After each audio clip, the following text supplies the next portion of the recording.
Nebraska. Anita Marie is the founder of Planform Studios, so please check out her website. She has a background in planning. She's a registered planner, as well as landscape ecology, and is really prolific in environmental planning. She's published extensively, so I encourage you to see her work in the great reading room that Ellen Donnelly's course set up, particularly one of her books, which is a co-edited volume, Projective Ecologies with Chris Reed. It's in its second edition. She also organizes the Ecological Design Lab at Ryerson University, which does wonderful work really bridging theory and praxis. So tonight, Nina Marie's talk is on landscape resiliency, and I think one of the things I would really like to thank Nina Marie is for her mentorship. She's been an advocate for female faculty across the United States. So thank you for being here. We look forward to your talk.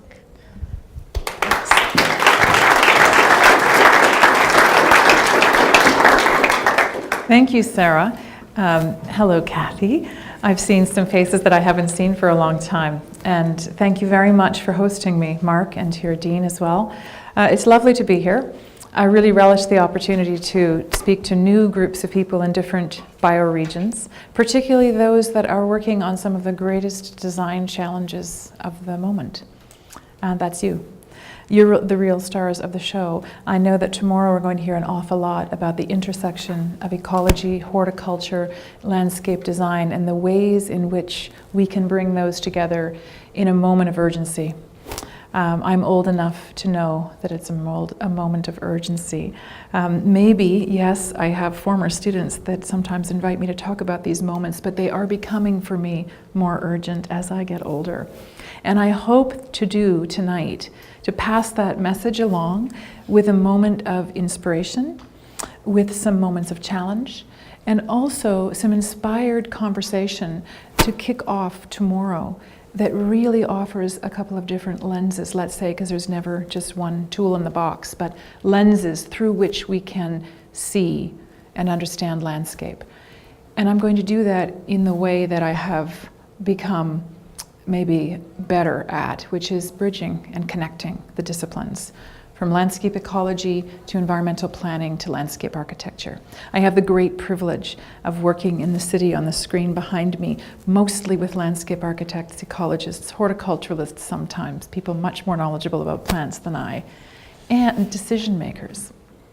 And the work that I do is at the intersection of landscape and resilience. And for this reason, I want to talk to you about landscapes of resilience. How do we think about this in a changing moment where we are in the triple threat of climate change, a global catastrophic loss of biological diversity, and a desperate need for human equity? That's a big challenge. But I would argue strongly, and will for the next, say, 50 minutes, that it's really about integration, and landscape architecture, more than any other profession I know that works in the material and medium of landscape, offers that bridge. But not alone. It's always in concert with others.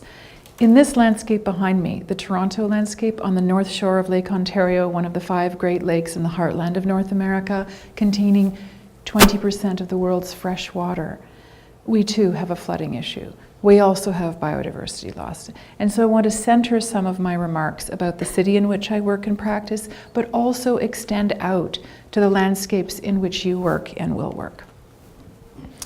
This work started about 25 years ago for me. It started in ecology and ecosystem theory and ecological systems science, trying to understand what made living systems resilient. And I'll talk about what that means. So if you can bear with me for a little bit, we want to go beyond the superficial politics of resilience and get past the rhetoric a little bit. I also worked together with a number of landscape architects thinking about how these ideas about resilience and sustainability intertwine to make cities, to make them, in a way, more human as well as non-hospitable for non-humans. And then finally, in the most recent incarnation of this work, working with the American a society of landscape architects, thinking through praxis, the bridging of theory to practice to understand how we design for resilience. And there's really these 5 reasons for why we're even talking about this word as much as we are right now. And the first, I would argue, is that we have a profound shift in the way our cities are unfolding and the way they are made. We've seen more humans than ever live in settlements called cities today. So much so that the International Society of Geologists, or the International Geological Society, has renamed the Holocene the Anthropocene. That is to say, the surface of the earth now dominated by people and our effects. And that largely happens through the process of urbanization. More people in more cities than ever. This also means, particularly in the North and the Western Hemisphere, we've seen a decline in physical infrastructure, a decline in the investment in our physical infrastructures, and that means a new niche, just like in ecology, opens up for a different way of thinking about infrastructure. And I'll argue that that image on the first slide represents a new kind of infrastructure. Landscape infrastructure, blue and green infrastructure, living material to be connected through the act of design, informed by science, a new investment in infrastructure. So the decline of our physical infrastructure, our gray infrastructure of roads, sewers, pipelines, and bridges, they're not being replaced, but they are needing redesign, and there are opportunities for landscape in new and novel ways, provided that we are savvy about that, provided that we start to think about what those investments look like. So that's another thread in thinking about resilience. The third is the emergence of ecology, not because it was never a science before, but because suddenly it is a very much larger science, and it is a science that is being used to inform a number of different practices and praxes, theories around how we intersect with landscape. The renaissance of landscape as an idea is important. In the last 20 years, we've seen landscape architects go from being centered in the garden to being force majeure in our cities, to be the makers of physical space in our cities. And that's a shift in thinking about what landscape is. Sometimes critically so, as in landscape urbanism or ecological urbanism, but it's helping us to think about what landscape means in the Anthropocene, when it may be, the city may be, the only landscapes our children ever know. Finally, or almost finally, the reality of climate change is upon us in a very forceful way, particularly if you choose to read the evidence and you choose to look at the gathered physical evidence, which is substantial and mounting. And so all of these arguments together mean that there is a new reality, and I would argue a new agency for resilient and performing landscapes, and that specifically lands in the realm of design, informed by science. So today's kickoff to the symposium that links horticulture with ecology, with landscape architecture and architecture, is a really important moment. It's very current, let me say. You probably know about the 100 Cities movement, Resilient Cities movement, funded by, or in this slide, powered by, pioneered by, and powered by the Rockefeller Foundation. A lot of money has gone into funding cities and their resiliency efforts. Usually that happens through this particular foundation by the appointment of a Resilient Cities officer. So someone to lead the city in thinking through this. And I've spent quite a bit of time together with students in my lab unpacking that idea. What is it that Rockefeller looks for, and how does this translate to placemaking and space building? Another major global force of the moment, Quito, Ecuador, in 2016, Habitat 3, the new urban agenda, was released. What's special about that? Well, there's always an urban agenda, particularly at the UN. More so than ever, for the first time, that new urban agenda talked about biodiversity, talked about climate change, and mentioned that cities are on a collision course with biodiversity, and that healthy cities must include biological diversity in their making. Wow, talk about an opportunity for landscape architecture. And that went almost unnoticed. So here's a moment to think about it. But to do that, we want to talk about what it means to have a conversation about resilience, talking about the word itself. And by this I mean unpacking the policies, the politics, and frankly, the rhetoric, moving into understanding the science behind resilience. And we won't do a lot of that today, but I can take a quick tour through some of the key points of this. And I would also say there's an awful lot of non-science and even some nonsense. That happens always in politics. The word sounds good, it gets used a lot. And my good friend Katrina has often reminded us that resilience is really the new sustainability. That could be looked at critically, or it could be looked at as an opportunity. Well, where did this come from? Whoops. Well, let's just back up quickly over the last 15 years and say that we remember these images, most of us, and if you're students, you've seen them certainly talked about as trigger points, and I'll come to that in a moment. New Orleans, 2005, Hurricane Katrina, one of the most powerful hurricanes in this century in its displacement and effect on people, particularly the vulnerable. And again, in Lower Manhattan, some years later, we had another hurricane, only this time downgraded to a storm, but called Superstorm Sandy. Why is this important? Never before was an aerial image seen of the largest city in North America, the most populous and dense city, where half the city was without power. That's a very powerful image, and it kick-started a conversation about what it meant to get the lights back on. That was called resilience. We also see this in every other city, and I could insert images from the Platte River, I'm sure. I could insert them from Lake Winnipeg, from the Red River, from the Saguenay River in Quebec, any river in North America. This one is particular because we had our season of rainfall in 2 hours on a summer day. The road is impassable.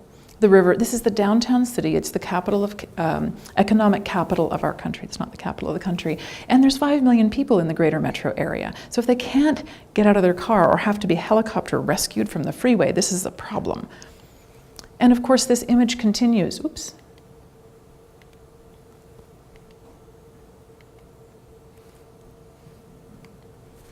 Let's just see where we've gone here for a minute.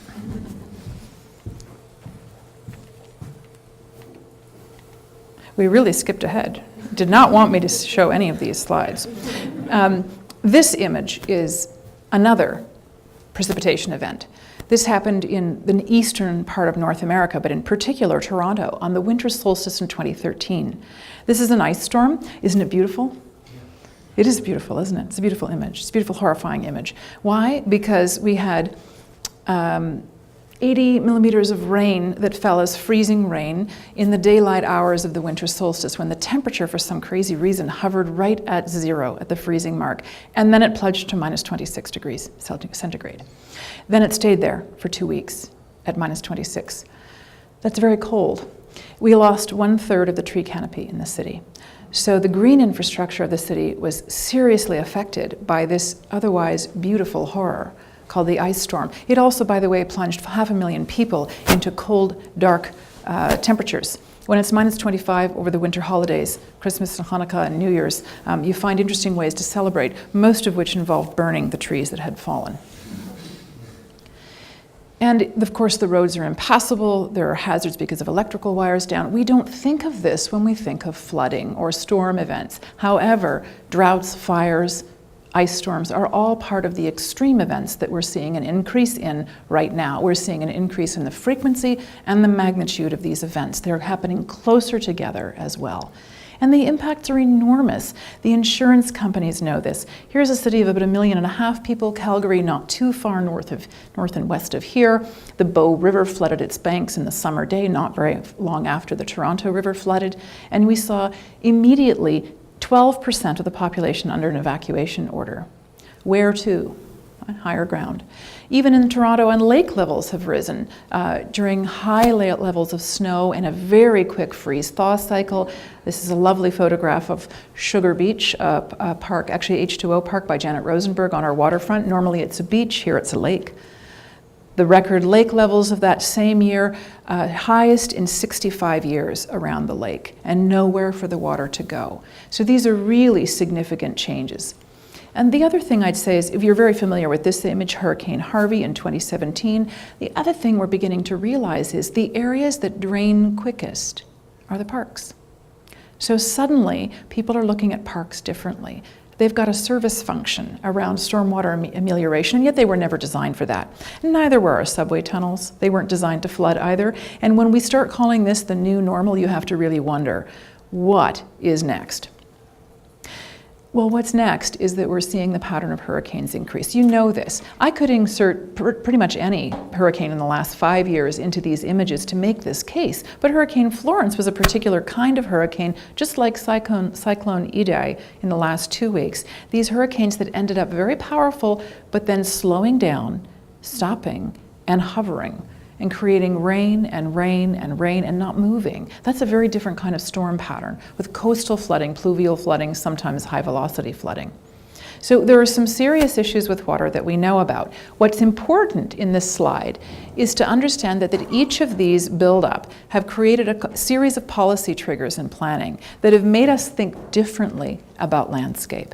Collectively, we don't necessarily see it, but each one of these, from Hurricane Katrina, with the Dutch dialogues giving rise to the very controversial Green Dot plan that suggested where people had to move or not move, whether they could return to their homes, gave it rise in turn to the water management strategy, a strategy in New Orleans, not a law, and then a coastal management plan, which is still in the process of being unfolding. Superstorm Sandy gave us Rebuild by Design. It gave a new city plan to New York, which focused on infrastructure in a different context. Infrastructure where landscape was pivotal, not just the sewers and the big pipes. The floods and ice storms from 1998 right to 2013, and again actually in 2017 in the lower portion of Canada and the northeast of America. In Toronto specifically, I highlighted 3 things. It gave us a wet weather flow master plan, a master plan that linked together all of the ways in which water moves across the city, not just in one jurisdiction or in one agency, but an integrated way to think about water flowing from its source to its outflow. It gave us a green infrastructure plan for the city that talked about streets as being more than just for the car. Streets that are complete because they have to be green, where the car is reduced to only one of 5 or 6 different functions, which include shade, which include bioswales and infiltration, and I'll talk more about those as opportunities. It also gave us a green roof policy, the first in North America. Toronto launched its green roof zoning bylaws, a regulation almost 10 years ago now, and it has been uptaken by a number of different cities. Chicago even has more green roofs. Now Seattle has a green roof plan, and so does Vancouver, just to name several examples, and I'm sure there are more. Most recently, the hurricanes from 2017 to 2018 and 19, whether you name them by these names, Harvey, Irma, Maria, Florence, Idai, and all the others I didn't mention, have each together and cumulatively caused the insurance companies to rethink whether they will even offer flood insurance. At what point do we just eliminate it? So this is a really serious question where designers, together with economists, together with planners and emergency planning in particular, have to think about what it means to be resilient. And so this has all been together, the confluence, if you will, of work around sustainability and resilience. In a nutshell, the constant referral to extreme weather, which in an urban condition, for reasons that you all understand, with impervious surfaces and more paving, means urban flooding. It means that we need to plan to adapt to that condition, but it also means we need to plan for something different called resilience. And again, I come back to Rockefeller, funding around the world, not 100 now, but 200 cities to think differently about how to do planning, and also by extension, to do design. Let's talk about what this means and back up just a second. If we are very general about the term, just even in the English language, we can go to psychology for a start, because actually resilience has been around a very long time in healthcare in terms of talking about individuals' capacity to deal with stress and adversity, or in a healthcare sense, and particularly in a military strategic sense when it comes to personnel, the ability of people to recover or bounce back to normal. Can they recover from under stress, and can they maintain a sense of well-being? In other words, even if you look at these social traits in the US military, they have a language about resilience when it comes to their troops. They talk about having a positive outlook despite constant challenges, the high level of stress that military personnel face, and also of being adaptable in the face of change. So this gives us some thinking about resilience as a character, as a psychological state of being. And I would say there is much more being written on this in a psychological sensibility about climate change, whether people are in deep denial and unable to face the realities of climate change, or whether they are able to cope with what this means. However, this isn't what we talk about when we think of a city physically being resilient. We might instead ask the question, how much change is okay? How much can we handle? How much change can we tolerate? So yes, it's the capacity to absorb stress, to deal with adversity, to get back to some functioning state after a disturbance in the ecological or social sense. And sometimes it means being able to reorganize oneself, one's household, one's business, and to continue to function. And the qualifier here that I would add that is rarely talked about, bless you, is we're functioning but not exactly in the same way. And you might use a health metaphor here. After exposure to an illness, particularly bacterial or viral, we can get healthy again if we are fortunate and we are in a good state of healthy immunity. But we're not ever exactly the same. We've been changed in some way by that illness. Sometimes we're changed in dramatic ways. Perhaps we have lost an ability and gained another that perhaps isn't immediately visible. And so essentially, when we qualify resilience, what we're saying is that this is the capacity to adapt, to perform under some circumstances. But things will be different, and sometimes it is the capacity to transform. And I promise you, no politician in North America has ever run on a ballot for resilience that talks about the need for transformation. They talk about getting the lights on and getting back to normal. What that means is getting back to the same state of normal that caused the problem in the first place. How much sense does that make when you think about it? So we started examining what resilience meant about 10 years ago with students in a studio. In fact, one of those students was your own Professor Carly. And also in another studio that followed that, or a course that supported some of this, was your own Professor de Alameda. I hope I pronounced this correctly, Kathy. Pretty close. This is an image of one of the many rivers in the Netherlands.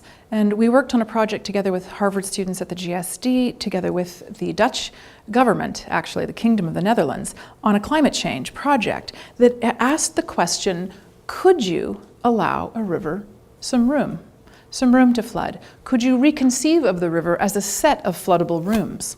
It's not exactly what this image is, but this image is really starting to show through shading, and as you can see in the way it's been rendered, the possibility of change. This, for a society that lives below sea level, that has strictly managed every drop of water, is a radical way of thinking. And yet, with it came the idea that maybe a static measure like sea level could also change. Could we imagine it as a gradient? Could we think rather about a set of conditions that have a gradient, that range from low to high, where sea level is a gradient rather than a fixed point? And this, in turn, leads us, in the words of Brian Walker, to think about resilience as learning how to change in order not to be changed. In other words, it is taking a proactive stance to know that change will be necessary, rather than a complete resistance to change. Resistance to change is not resilience. That's a brittle condition, and it comes to us from work in ecology. So if we unpack this term just a little bit, and bear with me for just a bit, because it is important to think about the ecological roots and the engineering roots of this term, which are separate from the psychological qualifications of resilience, but they're not unrelated. So I'd like to look at this from the perspective of dynamic and adaptive living systems which are constantly changing and which are never static, except at certain moments in time through which we perceive them. You all know, as landscape architects or as horticulturalists or those working with living material, that they don't sit still. Plants look like they're still, but they're not still. At a certain scale, they're always moving, pushing growth, hibernating, pushing roots, evapotranspiring. We could say that about at any scale, from geologic time to the moment we're standing in. There's a lot of work in this topic, as it turns out. In fact, ecological science has about 80 years of history in thinking about resilience from an ecosystem perspective, and anyone who works in plants or plant communities understands this implicitly, even if they didn't study Odom's work in energy budgets. But from 1983 to about 2008, there was a real push in understanding landscapes as continuously moving and changing, where resilience was what kept biodiversity working in those systems. And soon after that, we saw social ecologists and anthropologists begin to think about how human cultural systems could intersect with ecological systems for the benefit of human resilience. How can we stay healthy was another way of thinking about this. Some of us called it the ecosystem approach, that is to say an integrated look at living systems between the ecology that supports them and the human use of those systems, or more optimistically, human participation in those systems. Notice I didn't say exploitation of. A different way of thinking about living with them. Fritz Steiner's own work in 2011 began to think about how this work actually helps us to deal with a vulnerability. And that was really the beginning of a larger landscape dialogue on resilience. What all this means, if you're a decision maker, is you don't have time to wait for a lot of evidence. This upsets our scientific colleagues. We would like to study things more. We'd like to be sure before we make an investment, before we share data. And yet, we're in a time with very, very high risk. High risk particularly for vulnerable people in vulnerable places. We have high uncertainty. We've never been in a state like this before. We could always say the future is uncertain. But the future is most decidedly more uncertain than ever. With even 100 years of good climate data, we know that we don't know what will happen. That much we do know. How's that for confusing? And also, we have high urgency. If there's high risk, there's high urgency for decisions. What this means is that we're in a new realm of integrated science and design. We're in a post-normal period. Normal science is paradigm-driven. This is really open-ended, and it means we need new ways of making decisions quickly without all the evidence. And that means that if we're going to test something, if it fails, it has to do so safely. So safe to fail decision-making comes out of this. This week, we heard, it's a leaked report, but it's still a scientific report in my country, we heard that Canada is warming at twice the global rate. We knew from early projections in the IPCC that northern areas were likely to feel effects faster. We've seen it in large mammals, we've seen it in tribal peoples who derive their sustenance from those same animals that are moving differently, whose migratory routes have changed, whose vegetation regimes have changed. So we can see this. We also know that our number of forest fires is at an all-time record high. The west coast of America knows something about that. And so this is another warning flag. And I don't put this up to continuously show the terrible side of things. I do it to say there's a coalescence of signs here that landscape has an opportunity in this moment. So following on that report, you can see by the red and the blue lines here, these are two different scenarios diverging in Canada right now. This week marked the initiation of our carbon tax and carbon pricing in 7 provinces across the country. We have a Liberal government. So for the moment, we'll see how long that lasts.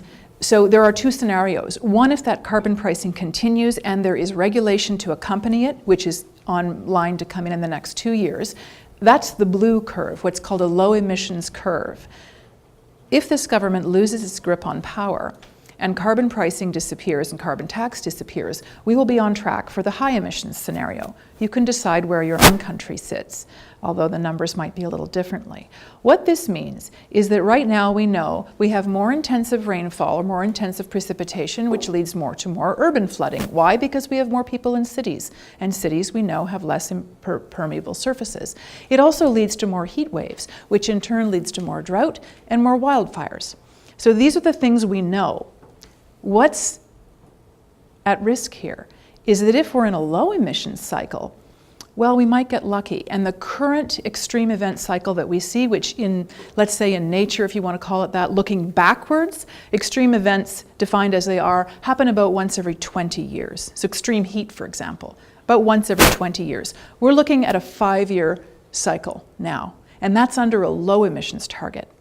The really scary thing is if it's a high emissions scenario, then every other year will be an extreme event. So we have to change our language. We can't even talk about them being extreme if they're happening every other year. So that's about as certain as we can get. And for decision makers, that's a very wide margin of error, right? I mean, it's hard for us to even think about it. Now I'm going to complicate things even a little bit more. And this is where the landscape hats really need to be put on for extra thinking. In an era of climate change, most people decide they have to pick their battle. Well, I'm going to prevent climate change. That's going to be my thing. Biodiversity, that's a shame, but I can't cope with that. I've just it's enough for me to think about climate change. It turns out, of course, that these are inextricably connected phenomena. Most of us know this intuitively, and maybe we try not to pay too much attention because the psychological burden of doing that is really heavy, and I can see everyone sinking into their chins like this, thinking, okay, when's the good news coming? The good news is that we're all going to make the good news tomorrow, but we could start now a little bit. This is not it. The IPBES report that's due out in May, this is 500 scientists. It's a little bit like the IPCC report on the Intergovernmental Panel on Climate Change, in case that acronym is not familiar. It's a global initiative, more than 500 scientists worldwide who get together through the UN initiative and study biodiversity in their own countries and in their own areas. The last time we did it was at the turn of the millennium. The Global Millennium Assessment came out in 2005. Now we're being told by the UN study for the IPBES, this is the Intergovernmental Science Policy Platform on Biodiversity and Ecosystem Services, we're being told this is the real threat, folks. Climate change really isn't it. And it's not a battle for news. What they're saying is pay attention to the things that you're not seeing that we're losing. That's what this report says. Pay attention to a 40% loss in migratory birds. Pay attention to a 35% loss in amphibians. Pay attention to a loss of pollination, of a 14% decline in butterflies in one region of North America, North and South America. These are numbers that fly below our radar. If we see a butterfly, we think that's okay. But all of a sudden, if you realize there are many percent less of those same species, maybe you're paying attention. So this report is trying to draw our attention to, frankly, the sixth great extinction, the collapse of biodiversity on a scale unprecedented. And we don't know what that will do. And the point is, with climate change, these two twin phenomena are linked. We could spend a lot of time talking about how that happens. As landscape architects, ecologists, and horticulturalists, you've heard something about it. We can talk more about that, I assume, in some of these projects and how they tackle small pieces of these projects, of this challenge. So let's think about projecting forward. How do we project ideas of resilience, given what I've just said? And the key is that we are linking our social and ecological systems. We want to start thinking about these phenomena together. It's not about just the ecology or just the horticulture or just the design of a public plaza, but let's think, can we get more for our investment every time we make a project? Can we integrate both the cultural and the natural processes around us? We know from even 2002 and 2005 that biodiversity was a problem. And we have seen some really broad thinking at national levels and sometimes even transnationally. So I'm going to digress to just look at this for 1 minute. Biologist E.O. Wilson has said to us, forget about just protecting a little bit of your area. We have to protect half of the planet for other species. Wow, that's quite a statement at a time when human beings are occupying cities like never before, and when those numbers of cities are on the rise. We're now having megalopoli, not just large cities, but cities of 20 and upwards of 30 million. Dar es Salaam will be 50 million by the middle of the century. That was a little fishing port at the beginning of the last century. So this really makes us think differently spatially, and this image as a landscape architect should give you a real design challenge. What does that look like? Surely it can't just be that we're all crowded into one area and the other things are crowded into another area. It can't be that unsophisticated. So if we talk about what half Earth means and these movements that are getting us to think about the natural world, its biodiversity, as a sink for carbon, as an opportunity to work with climate change, what does that look like? How do you project that for resilience? Well, some organizations are partners. They're partnering up across the continent to say, let's literally link our landscapes and make it possible for large-bodied creatures and small to have freedom to roam. And by the way, to allow people and their landscapes to be productive at the same time. That's one example. There are plenty we could look at. There are this movement worldwide suddenly that is about large landscape conservation seems out of the realm of visibility for landscape architecture. And yet I would argue the small places you make every day in your cities add up to something, particularly if we think about them strategically, if we think about how they extend out to the urban periphery and into the wild landscapes around us, then we can start talking about large possibilities for connecting. And this isn't just about design. There's a deep cultural movement at the same time. And that deep cultural memory has to do with loss, recovery, understanding what species are like in this moment of urbanization. These ideas are connected profoundly. They're infiltrating in the writing that you see that is coming into landscape architecture at the margins, but also remains powerful in anthropology, sociology, and planning. Sometimes there are newspaper columnists like Georges Monbiot from The Guardian who writes beautifully about the power of gardens and public space, and now more than ever about the wild spaces in between. Or Richard Weller, who talks about the mongrel places between cities. And I could go on. And we oftentimes see them attached to a particular iconic animal, wildlife, a faunal species that perhaps in some ways is being mourned, that it's no longer with us. But I'd argue they are with us. We may choose not to see them, or perhaps they behave in different ways. This is from Canmore, Alberta. And when a suburb is, let's say, I had a moment where I was going to say not planned. It's not really planned. But when a suburb pops up, as they do in the foothills in elk territory, you're inevitably going to see images like this. The elk are not going away, and particularly when their food source is changing and when they used to be at one altitude and now they're at another, we can expect to see more bizarre, contradictory, sometimes conflicting images like this, especially when the paths through our cities are mongrel spaces, when they're the in-between. What does that mean for wildlife movement? And what about when cities don't have a lot of those spaces at all? What happens to the wildlife, particularly the larger ones? And we're reflecting on that as a culture. We are reflecting about what it is to be in a world, as Jedediah Purdy says, after nature. After the ideas of the big wilderness, what's left? And the argument once again comes back to landscape as an infrastructural investment, that there are different kinds of ecosystems. They are not the same, and they may not even be worth the same, but they're what we've got, novel ecosystems. They're together with the remnants of the wild. And images like this beautiful image from Steve Winters at National Geographic, who's a famous cat photographer. You've probably seen his images before. He's generous with them and allows us to use them to talk about this crazy coming conflict of biodiversity, climate change in our cities, and what it means for wildlife and people to adapt. We could do this for trees and plants, of course, but it's powerful to do it for P22, the lonely cougar, that one, left in Hollywood. He can't cross the Pacific 101, which is 16 lanes wide, to find a mate. And there's a lot of other versions of P22. But what has happened here is a movement of people together with landscape architecture that have said, wait a second, this is not acceptable. We need to find a way to restitch and reweave that landscape. Why? Because it's infrastructure. It's a kind of investment in the functioning of that ecosystem. And so much so that we're now beginning to think of all of nature, this broad term that we use that captures our imagination, encumbers loss and memory, into the city.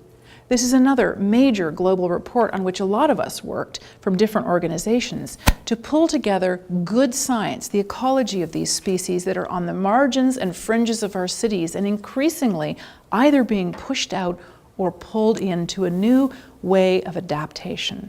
And this also means the transformation of our cities. We're talking about this in June, if you're interested, at Penn, together with the launch of the McHarg Center, the Hotspot Symposium, which will look at the fastest growing cities on Earth, which are on literally a direct collision course with the loss of biodiversity. And just to make matters a little more complicated, many of them subject to urban flooding and extreme events. So here's a way to think about where can we put our planning and design efforts to stitch together landscapes for renewal and for reintegration. This began in 2016, a conversation among landscape architects that revisited McHarg's declaration around design with nature and said, well, what's important then and what's important now? And the reality is lots has changed, but more so than ever, the need for a call to action. And so this is what's happening in June at the McHarg Center. Is the challenge It's issued to landscape architects together with the supporting sciences in the work of landscape to design with nature now. Not 50 years from now, but now. So, where does that leave us? A lot of what I've said has suggested at this terminology around ecosystem services. Services is an interesting word, as though nature owes us something. It should perform for us, and it should be accounted and valued. And all of that is possible. I'm not sure how much energy we want to spend doing that. And this image, particularly in the west coast of Canada, also reminds us that a lot of the ecosystem services find value in species when they're living, not removed. And that's led us to reterm that as ecosystem solutions. We could spend more and more time counting up the services of carbon sequestration, or from a landscape architecture and design potential, we could think about solutions. Europe calls these nature-based solutions. We call them low-impact development, green infrastructure, blue infrastructure, sustainable solutions. All of this means using the material of landscape as a set of invested, connected, and integrated infrastructures. There's another reason to do it. Not even for the service value, imagine, but for what Tim Beatley calls the biophilic value, the connection to the material qualities of nature, the experiential qualities of biodiversity. So, we can measure this too. As it turns out, exposure, 15 minutes of exposure to urban vegetation, and this isn't saying that it's native or non-native or ornamental or decorative or wild. Most of the studies look at exposure to a walk outdoors in urban green vegetation. Not a plastic tree, not a pretend tree, but actually walking outdoors in urban vegetation at different heights and sizes. This improves health and reduces stress. A number of different studies. I'm understandably moving through this quite quickly, but we have incredibly good data recently that also shows exposure to a hospital healing garden reduces recovery times. I mean, many different studies, everything from seeing out the window to vegetation to actually experiencing in that urban green vegetation. The reduction in stress alone has caused the medical associations to make regular prescriptions now for people to go outside. Imagine that, a prescription for go for a walk. How's that for a landscape architectural opportunity? The other thing is that most recently, and I say this as the mother of 4 sons, let me tell you, I can see it anecdotally, but when I read the studies and look at the primary data on this, it really is convincing that learning and attention improves. Attention spans increase. Anybody who's a parent of a small child, put them outside. Nature play is getting a lot of uptake. ASLA runs sessions every year now on nature play for good reason. Here's the real kicker. Most recently, in the last 2 years, anthropological and psychological studies show that when people have access to a green outdoor space with urban vegetation at different community, that is to say, heights and robustness of vegetation as opposed to a single potted tree, compassion and empathy improves. Less vandalism, less aggression. People feel calmer. This goes to stress. That's a really amazing phenomenon. And yet we don't count that when we talk about infrastructural benefits. That's a huge potential health benefit. And if I were in a practice where I wanted to sell that, I think I'd be talking about it. We know this kind of image. We know about the beautiful green jewel in New York's crown, and we know it's not enough. We know that in most cities, this green infrastructure, bless you, the park in the city, is being loved to death as our cities grow. The cities grow up, they grow out, and there's less and less investment in the green infrastructure at the core and through the periphery. So what can we do? How can we think about resilience as a connected system of infrastructures? Well, even 10 years ago, 12 years ago, in major design competitions, we started to think about, can we turn the problem of infrastructure around? Can we say that, for example, a river ought to be the structuring force for a city, not the reverse. The city doesn't, the river should not have to subsume to the city, but rather new building should have to work with the river. That's a complete reversal of thinking. In downtown Toronto, where a 365 square kilometer urban watershed comes into Lake Ontario in a very sad right-angle turn, that mouth is being widened and reshaped and remade by Michael van Valkenburg and Associates, where we will have, this is only just a massing study, 6 new parks, 2 new arms of the river, and more than 80,000, 75 to 80,000 people just on the one island that's being created. The infrastructure is the island and its parks and the river. That's what's first. This is an example of leading with landscape. The landscape infrastructure goes in before the architecture, and the architecture has to work with it. Not yet in this image, but that's the point. We saw this happen in New York around Rebuild by Design and Kate Orff's work with Scape. Why do I mention these? Well, principally because the living breakwaters were a kind of blue infrastructure that actually had projected a powerful benefit for the city as well as for marine species. That's what we think of as double investment. We also, now that we can talk about it, when we think about what design for resilience might look and feel like qualitatively to deal with the impacts of climate change, the loss of biodiversity, we understand profoundly that they are linked. These are linked ecosystems, and they are also linked social systems. They're blue and green, they're inhabited by people, they're designed by people for people and wildlife. And wildlife here means fauna and flora. So if we're going to activate resilience, we have to think about the agency of landscapes that perform these solutions.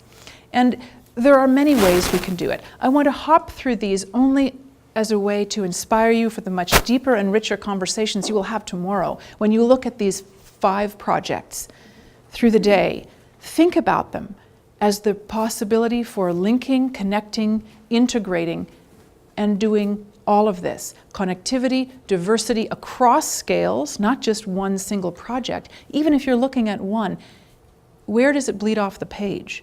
What does it connect to? How many values can you get for that investment? And they don't always have to be economic. They could be quality of life. They can be about adaptation, performance. They can be about embracing the change that will come and the investment that will make them worthwhile. So think about land and water as green and blue. Think about them as living infrastructure. So when we talk about these landscape level solutions, we talk about them doing 2 big categories of things, if you will, and that doesn't even include the health benefits. The first is that they slow hold and clean water. They deal with urban flooding. The second is that they create, connect, and protect habitat. So here, in one infrastructural investment, you have the possibility of ameliorating an immediate local impact of climate change, and you create and add positive ecosystem biodiverse benefit, to say nothing of the human benefits. We do this in planning.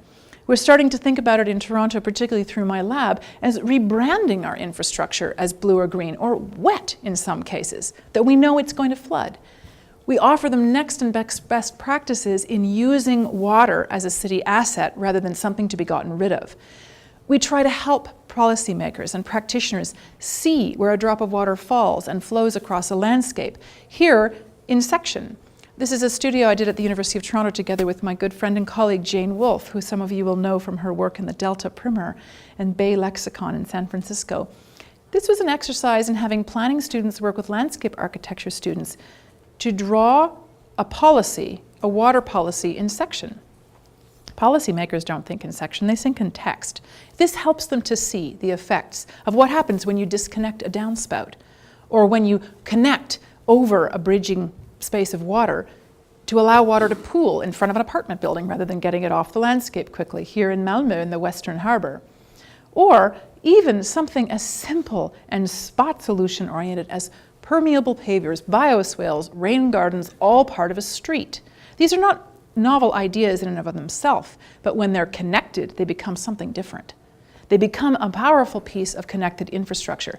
In our community, people really thought rain barrels were perhaps silly, but when people got a tax incentive to disconnect their downspouts and use rain barrels to water their gardens and reduce their cost of water in the summer, that became an asset, particularly when the overflow went into a neighborhood bioswale or through permeable pavement. So these are small spot strategies. What I'm doing is suggesting that when you step back and look at the work of landscape architecture from the house to the garden to the curb to the street to the community to the city, you have a connected set of infrastructures. Policies can be written that deal with them that way, and that is what our wet weather flow master plan aims to do. Or in this case, a community organization, Rain Solutions, which I think is also in the US, we talk about showing community members how to do this themselves. I mean, you know these examples from xeriscaping to wetscaping.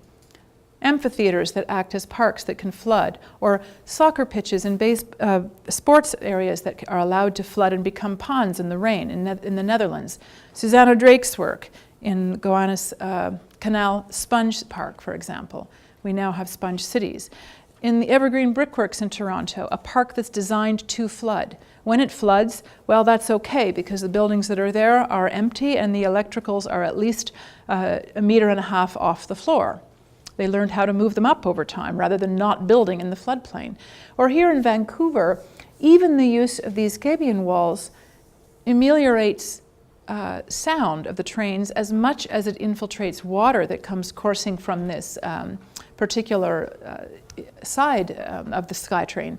But what the benefit of this was not actually the water. It was found accidentally afterwards by a social and anthropological study that when you wait for the train in this particular station, it comes much faster. It does. Isn't that remarkable? People enjoy looking at urban vegetation. And they did. They perceived the train coming quicker. Or a regular old swale here gets turned into a pollinator garden. It's called something different, but it's doing the same duty. Here, it's serving pollination as much as it is infiltration, a 2-for-1 investment. Or in Portland, a green living wall. In Chicago, a rooftop. And wait, in Toronto now, edible rooftops. The edible garden, this is a new one that's being made for a college. The one on my university now creates 8,000 pounds of edible food for our students every year. It's not just something beautiful to look at. So there are opportunities in every one of these images to stack the functions, to connect the spaces, whether it's a hypothetical plan for Melbourne's urban forest or the real one for Toronto to make up for having lost so many trees in our ice storm. And you've seen many of these images, but I'll highlight them because they are making use of old spaces. They're connecting, they're linking, they're adaptively reusing, whether it's the Südgelände Naturpark in Berlin and the old railway. Always, these spaces are doing more than what they were intended to do, whether it's infiltration, the regrowing of nature, or the connection between communities. We're going to see more of this. I showed those images earlier, but I show them again because it changes the way we think of even the gray infrastructure. Even our bridges can be alive. They can be opened up and daylighted, allow for the moving of a river underneath, the passage of fish and amphibians. The bridge does not have to be closed if it can serve an additional purpose for the movement of wildlife, as well as the amelioration of floodwater, this one in Edmonton, or a hypothetical one for Colorado, or a new one planned here for Colorado, but now for the 101 in LA. We have opportunities all through our cities also to find the green infrastructure that is hidden in plain sight. In Toronto, we have 400 hectares right in the downtown core that has never been called a park. It's been called a ravine. It's a leftover space that was designed to deal with stormwater, but as it turns out, it's a super park. That's what we've been told. And what does it do? Well, it connects into 17,000 hectares or 44,000 acres of green space that is linked up through the city. But we don't see it as park space, and we don't see it as transportation, anything other than transportation corridor, until it's reimagined by the work of landscape architecture, by the work of ecologists that look at who the faunal species are that will use these repurposed rails, these downsized expressways, into a set of connections that are made much more alive and green and vital than the past, because this should look like this. And that's not that difficult to do. We have the technology. We don't always have the will.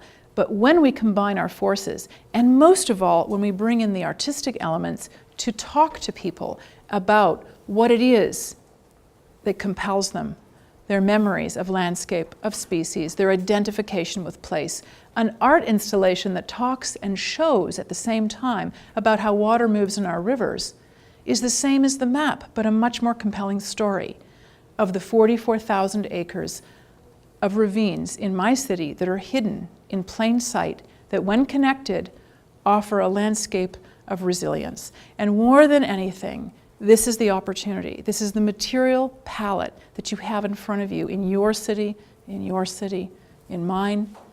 It means that there's a moment in time to connect design for resilience, climate change, biodiversity lost, through integrating, through reaffirming the culture of nature and making a new place that we honor and that sustains us. And that's what it is, to reimagine resilience. Thanks very much for your time. I look forward to the conversations tomorrow.